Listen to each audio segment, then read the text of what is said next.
Continuamos en la tarde de hoy con el diputado Julio Borges.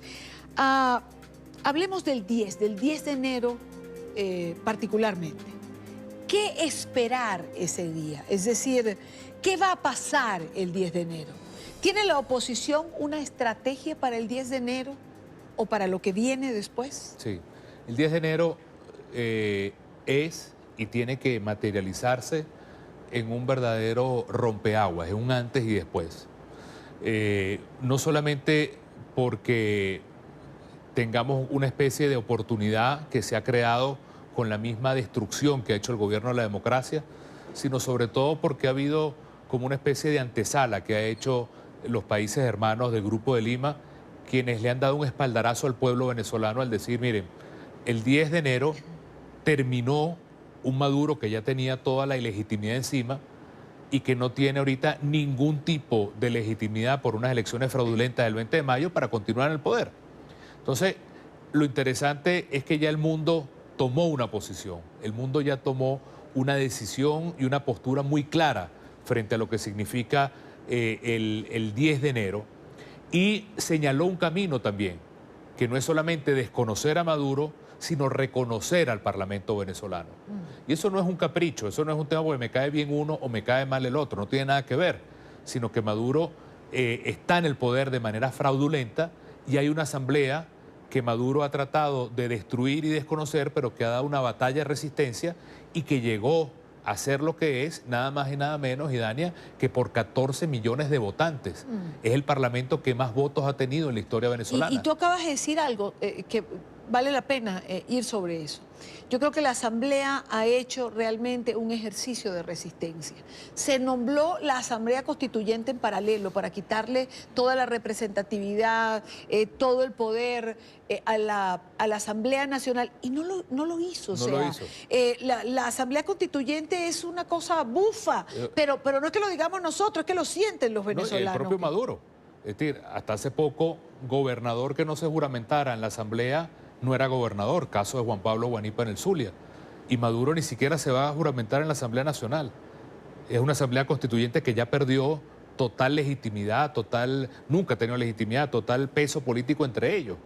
Entonces, la Asamblea Nacional, la legítima, la que ha dado la resistencia, es el único foco democrático sobre el cual se puede construir lo que significa la regeneración democrática. ¿Qué se puede esperar? ¿Qué es lo que está planteando el Parlamento? En primer lugar, el hecho de, como decía bien el documento del Grupo de Lima, que todo lo que significa la usurpación de poder, la ilegitimidad de Maduro, la encarna ahora como poder legítimo y como poder representante del pueblo la Asamblea Nacional.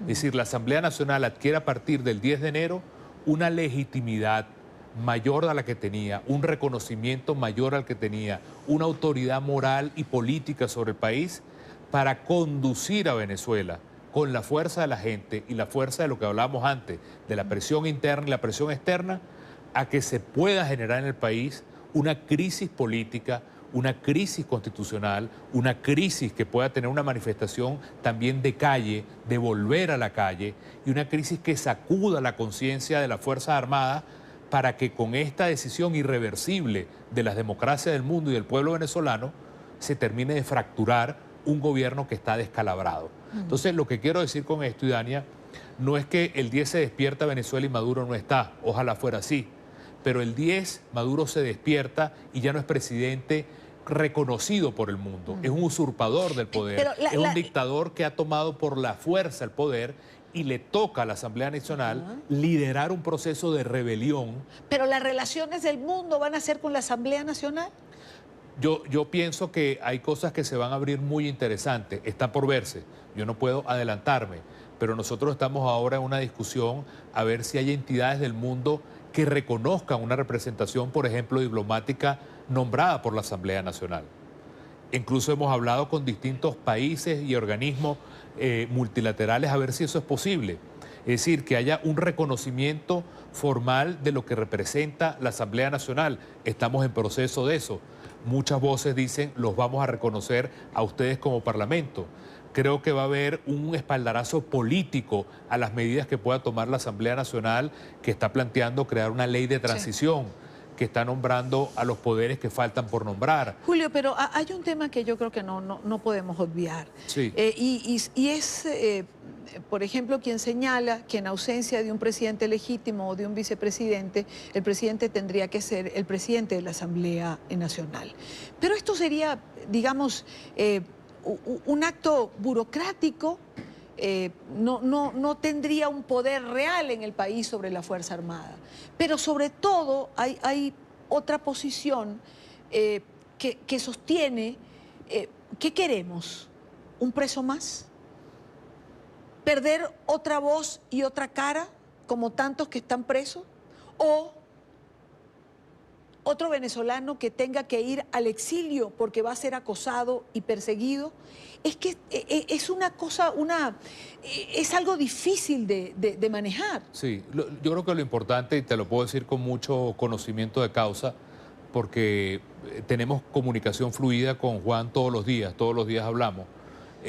Con Juan, con todo el equipo de Juan, con Leopoldo, con toda la gente de Voluntad Popular, de los otros partidos. Mañana tenemos una reunión también para seguir construyendo juntos todo esto.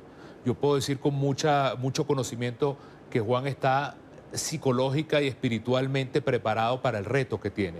Obviamente no tiene sentido que él vaya a ser un mártir de nada, sino que él va a ser un luchador que se va a entregar con todo para lograr la libertad del país, pero hacerlo con la inteligencia de lograr el objetivo que es el cambio en Venezuela.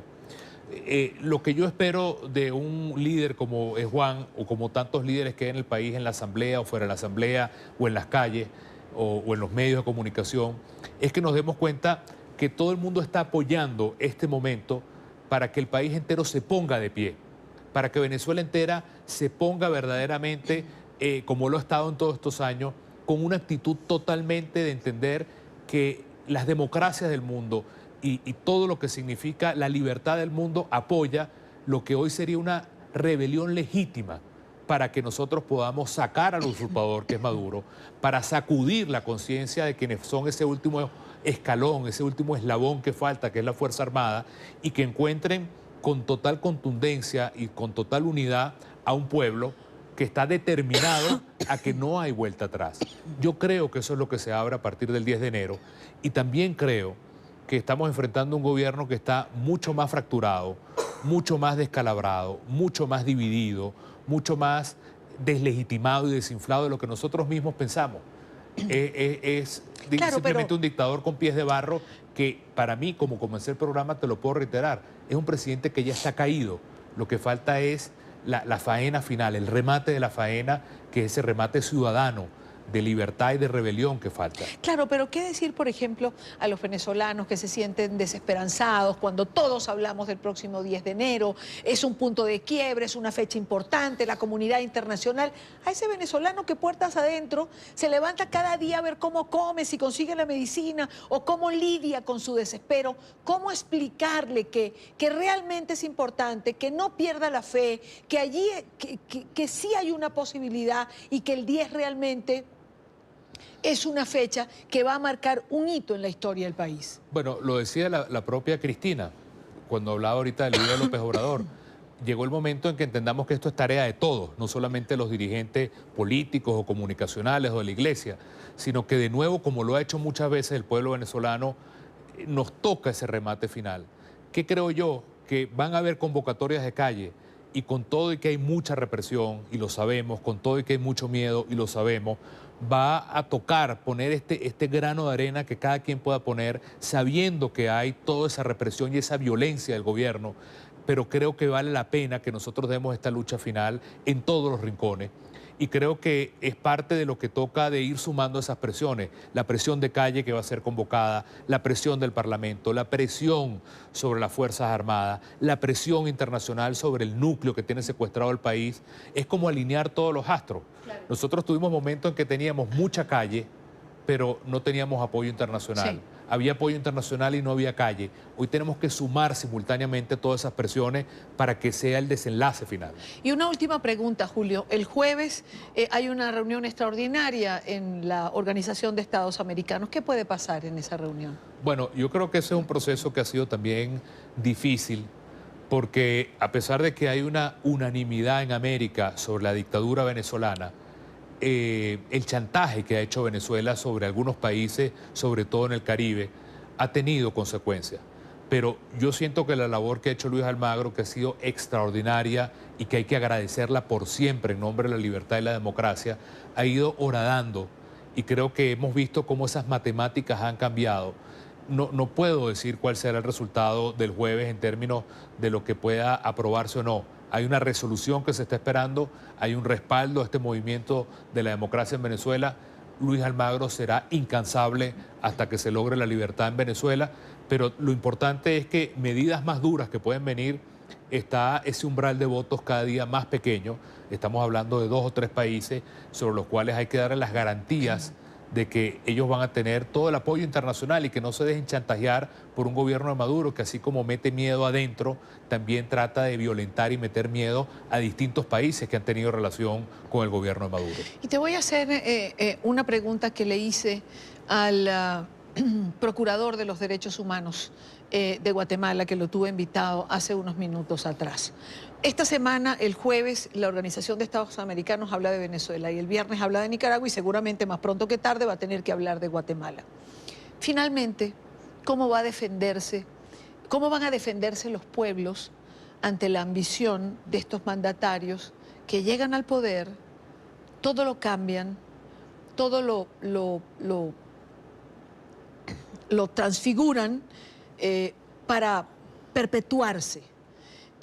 Todo lo quieren modificar cuando no está de acuerdo con sus designios o con los que ellos creen que son las verdades absolutas. Sí, estamos en una hora muy oscura desde el punto de vista democrático en la región a lo que se refiere tu señalamiento.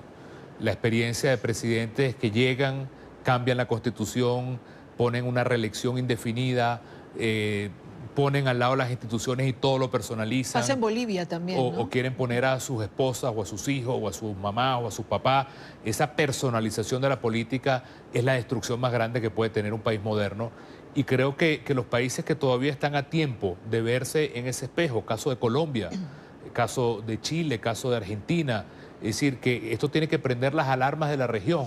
Porque el problema de Venezuela no es solamente el problema migratorio, que es un problema humano muy grave. Sí. Es un problema de que hay un proyecto en toda la región para desestabilizar la democracia, para destruir la democracia y para llevar a puros gobiernos autoritarios, personalistas, que en nombre supuestamente del cambio social terminan yendo en contra de los intereses del pueblo. Es lo que vivió Venezuela, es lo que vivió Nicaragua, es lo que ha vivido Cuba y es lo que se está tratando de trasplantar a diferentes países, como se está haciendo también en Bolivia. Sí. Y eso es una enfermedad contagiosa que solamente se cura si se detecta a tiempo. Y eso es la realidad que los países como Colombia tienen que ver, que no es la casa del vecino que está incendiándose, claro, es la casa propia a la cual ya está sufriendo ese proceso.